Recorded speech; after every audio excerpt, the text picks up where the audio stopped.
Hi guys, कैसे हैं आप लोग। उम्मीद है सब अच्छे होंगे। गाइस, आज हम लोग सीखेंगे फ्लैटिंग टूल पाथ। ये बहुत ही इंटरेस्टिंग टूल है।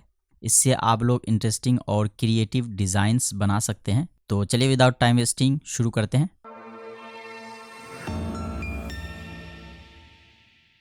तो गाइस, यहाँ से आपको मिल जाता है फ्लैटिंग टूल पाथ। इसको हम लोग क्लिक करेंगे तो सेम इस तरीके से इसका प्रॉपर्टी विंडो ओपन होता है। और यहाँ सबसे पहले हम लोग फ्लैट डेप्थ डालेंगे, यानी कि कटिंग डेप्थ।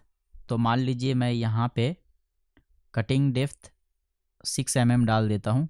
और उसके बाद यहाँ से आपको टूल सेलेक्ट करना है। तो सेलेक्ट बटन पे क्लिक करके आपका टूल का डाटाबेस ओपन होगा। तो मैं यहाँ से मैट्रिक टूल को यूज़ करूँगा। तो ये मैट्रिक टूल का ग्रुप है। यहाँ से मैं बॉल नोज को यूज़ कर लेता हूँ। और यहाँ पे फ्लैटिंग टूल के लिए हम लोग ज़्यादातर बॉल नोज का ही यूज़ करते हैं। इसका पैटर्न इससे अच्छा बनता है। तो मैं यहाँ पे 12 mm बॉल नोज को यूज़ कर रहा हूँ। इसको मैं सेलेक्ट करके, और इसका सारा सेटिंग सेम रहेगा। यहाँ पे mm पर मिनट है, तो इसको मैं mm पर सेकंड करके यहाँ पे 100 कर लेता हूँ मैं। इस तरीके से 100। प्लंज रेट को भी मैंने यहाँ पे 100 कर दिया है। और उसके बाद अप्लाई कर दूँगा। अप्लाई करने के बाद मैं सेलेक्ट कर लेता हूँ। ये टूल हमारा सेलेक्ट हो चुका है। और उसके बाद यहाँ पे फ्लट टाइप आता है, यानी कि फ्लटिंग का स्ट्रैटेजी, किस तरीके से आपको यहाँ पे फ्लट करना है। सबसे पहले देखिए यहाँ पे रैंप ओवर कंप्लीट लेंथ। इसका मतलब है कि पूरे लाइन पे आपका रैंप होगा, यानी कि यहाँ से स्टार्ट होगा, यहाँ पे एंड होगा, इस तरीके से। और यहाँ पे कहाँ से शुरू करेगा ये आपके वेक्टर पे डिपेंड करता है कि आपका वेक्टर का स्टार्ट पॉइंट किधर है। जैसे मैं वेक्टर को सिलेक्ट करके कीबोर्ड से एन दबाता हूँ, यानी कि नोट एडिटिंग मोड पे जाता हूँ मैं। तो देखिए यहाँ पे ग्रीन कलर आपको दिखाएगा कि ये स्टार्ट पॉइंट है। और उसके बाद यहाँ पे आपको देखिए एरो भी दिखा रहा है। इस तरीके से आपका वेक्टर इधर से इधर जा रहा है। अगर मैं इसको अपोजिट करना चाहता हूँ तो मैं इस नोड को सिलेक्ट करूँगा और राइट क्लिक करके यहाँ पे मैक स्टार्ट पॉइंट कर दूँगा। तो देखिए यहाँ पे ये रिवर्स हो चुका है इस तरीके से। तो मान लीजिए मैंने अभी इसको रिवर्स कर दिया है। अभी सारा सेटिंग बेसिक्स है। और यहाँ पे देखिए रैम्प टाइप में लीनियर है, और फ्लट टाइप में रैंप ओवर कंप्लीट लेंथ है। उसके बाद मैं कैलकुलेट कर देता हूँ। देखिए यहाँ पे मेरा टूल चल चुका है। अब मैं इसको प्रीव्यू करता हूँ, प्रीव्यू विजिबल। तो देखिए हमारा स्टार्ट पॉइंट इधर से था, तो यहाँ से इसने रैंपिंग को स्टार्ट किया और इस तरीके से जा करके यहाँ पे एंड हो गया। और यहाँ पे देखिए 0 था, और यहाँ पे हमारा जो डेप्थ हमने डाला था वो है, यानी कि 6 mm हमने डाला हुआ है। तो 6 mm यहाँ पे है इस तरीके से। और अगर यहाँ पे मैं रैंप एट स्टार्ट कर देता हूँ तो क्या होगा कि स्टार्टिंग में थोड़ा रैंप होगा, यानी कि स्टार्ट पॉइंट में। और इसको हम लोग कंट्रोल कर सकते हैं कि कितना % रैंप होगा स्टार्ट पॉइंट में। तो यहाँ पे देखिए रैंप 100% है। अभी 100% है, इसका मतलब कि ये सेम इसी तरीके से ये हो जाएगा। तो मैं इसको सेलेक्ट करके कैलकुलेट करता हूँ और उसके बाद यहाँ पे विजिबल करता हूँ। देखिए ये 100% था, सेम जैसा इस पे इफ़ेक्ट आया था उसी तरीके से इसमें इफ़ेक्ट आ चुका है, यानी कि ये 100% 0 से स्टार्ट किया और यहाँ पे एंड किया। अगर मैं इसको कम कर लेता हूँ इसका परसेंटेज, तो मान लो मैं यहाँ पे 50 कर देता हूँ, यानी कि 50% हमें यूज़ करना है रैंप को।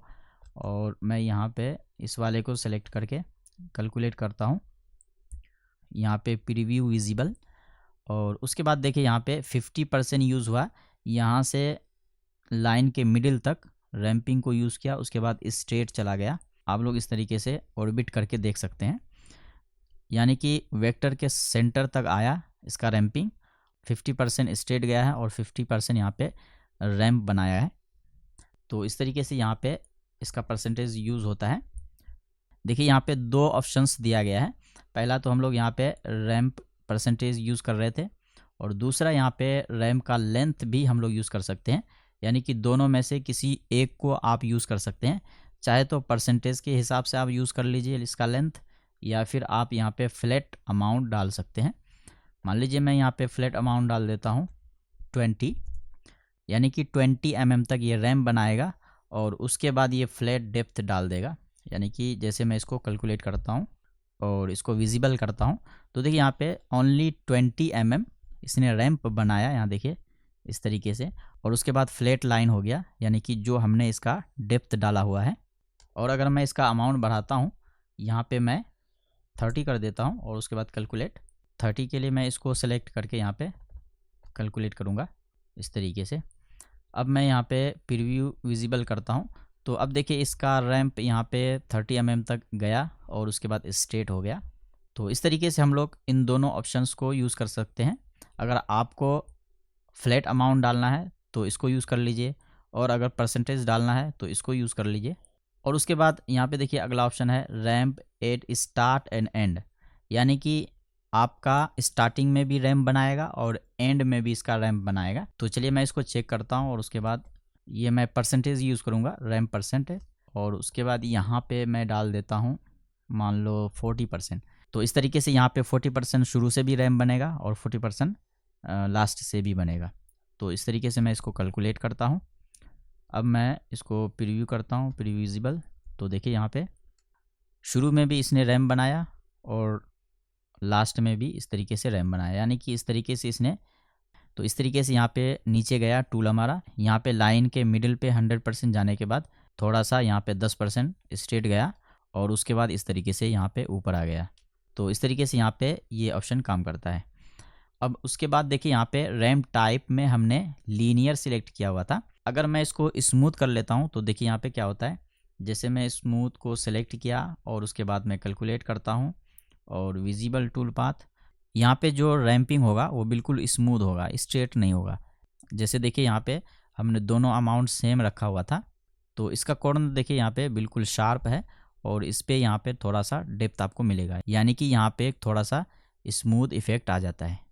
तो बस इतना सा ही फ़र्क है यहाँ पे लीनियर और स्मूथ में। तो गाइस आई होप कि आप लोगों को ये सब ऑप्शन समझ में आया होगा। तो चलिए हम लोग यहाँ पे इस टूल को यूज़ करते हुए एक पैटर्न डिज़ाइन बनाते हैं यहाँ पे, ताकि आप लोगों को क्लियरली समझ में आए। तो सबको मैं यहाँ से डिलीट कर लेता हूँ, पहले इसको मैं रीसेट कर दूँगा और 2D व्यू में आ करके मैं यहाँ पे एक पैटर्न बनाने वाला हूँ। तो इस लाइन को मैं और छोटा कर देता हूँ और इसको मैं यहाँ पे रखता हूँ और इसी की मैं यहाँ पे कॉपीज़ बनाऊँगा। तो इसके लिए मैं यहाँ पे एरे कॉपी टूल का यूज़ कर लेता हूँ। गाइस पहले तो मैं इसको एक साइज़ दे दूँगा। इस लाइन को मैं कीबोर्ड से टी प्रेस करता हूँ, ट्रांसफॉर्म टूल एक्टिव हो जाएगा। और उसके बाद मैं यहाँ पे देखिए इसका लेंथ मैं डाल देता हूँ, समथिंग मैं 100 कर देता हूँ। उसके बाद अप्लाई, और उसके बाद मैं इसको बिल्कुल 0 पे रख लूँगा इस तरीके से, यानी कि कोऑर्डिनेट हमारा बिल्कुल 0 0 पे होगा। अब मैं इसको यहाँ पे एरे कॉपी टूल से इसकी कॉपीज़ बना लूँगा। अब गाइज़ यहाँ पे मैं गैप को सिलेक्ट करके, तो वाई में मैं यहाँ पे गैप डालूँगा। जैसे हमारा 12 mm का टूल है तो उसका मैं डबल कर दूँगा यहाँ पे। तो मैं यहाँ पे 26 कर देता हूँ, 2 mm ज़्यादा करके। और उसके बाद मैं कॉपी बटन पे प्रेस करता हूँ, तो इस तरीके से यहाँ पे कॉपी बन जाता है। तो यहाँ पे शीट के जो बाहर जा रहा है वेक्टर्स, इसको मैं सिलेक्ट करके डिलीट कर दूँगा। यहाँ पे हमने टूल के अकॉर्डिंग डबल इसलिए किया है कि इसको हमें अल्टरनेट करना है। तो सबको सेलेक्ट करके मैं कंट्रोल जी करता हूँ तो ये ग्रुप हो जाएगा। अब मैं इसको कैंसिल करके कीबोर्ड से कंट्रोल की दबा के रखना है और उसके बाद इसको सेलेक्ट करके मैं मूव करूँगा तो यहाँ पे एक कॉपी बन जाएगा, देखिए इस तरीके से। अब इस कॉपी को हमें यहाँ पे इस लाइन के सेंटर पे रखना है। यहाँ पे जो हमने लाइन ड्रॉ किया था पहले 100 का, तो मैं 50 पे यहाँ पे इस तरीके से रख लेता हूँ। तो ये इस तरीके से अल्टरनेट हो जाएगा, तो यहाँ पे एक पैटर्न बनेगा। तो अभी ये सेंटर में नहीं है, तो मैनुअली मैं क्या करूँगा, यहाँ पे एक लाइन ड्रॉ करता हूँ सेंटर निकालने के लिए। तो यहाँ पे इस तरीके से एक स्ट्रेट लाइन, और उसके बाद इसको मूव करके मैनुअली मैं इसको यहाँ पे रखने वाला हूँ सेंटर में। और इस तरीके से भी यहाँ पे सेंटर चाहिए, तो इस लाइन को मैं यहाँ तक लेके आऊँगा ताकि हमें इसका सेंटर मिल जाएगा। और इसको मैं क्लिक करके इसके सेंटर पे रखता हूँ। तो देखिए ये इस तरीके से हमने यहाँ पे लाइंस को बना लिया है। अब सबको सेलेक्ट करके मैं यहाँ पे F9 प्रेस करूँगा कीबोर्ड से, इस सेंटर में हो जाएगा, मॉडल के सेंटर में।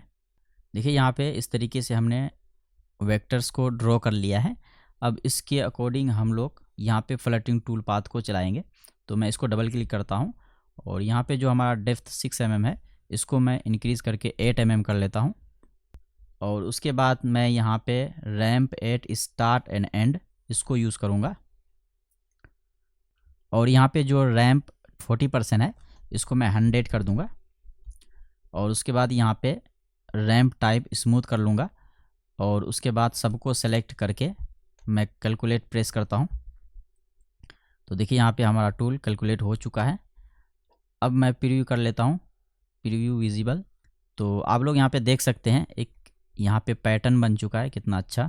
तो मैं यहाँ पे मटेरियल थोड़ा चेंज कर लेता हूँ ताकि आप लोगों को सही इफ़ेक्ट नज़र आए। तो मैं इस बटन पे क्लिक करके यहाँ पे अपीयरेंस मिलेगा आपको, यहाँ से मैं चेंज कर लेता हूँ, इस तरीके से स्टील कर देता हूँ। तो आप लोग देख पा रहे होंगे कि कितना अच्छा इफेक्ट इसमें आ चुका है, एक पैटर्न बन चुका है हमारा टेक्सचर। तो गाइस इस तरीके से आप लोग क्रिएटिव डिज़ाइंस भी बना सकते हैं इस टूल पाथ से। आई होप कि आप लोगों को समझ में आया होगा। तो अगर आप लोगों के पास कोई सवाल या सुझाव है तो कमेंट कर सकते हैं। और ये ट्यूटोरियल आप लोगों को कैसा लगा कमेंट में ज़रूर बताइए। आप लोग वीडियो को लाइक नहीं करते हैं तो प्लीज़ वीडियो को ज़रूर लाइक कीजिए ताकि इससे हमें थोड़ा मोटिवेशन मिले। अगर आप नए हैं चैनल पे तो चैनल को सब्सक्राइब कर सकते हैं। तो चलिए हम लोग मिलते हैं नेक्स्ट ट्यूटोरियल में। जब तक के लिए take care and good bye.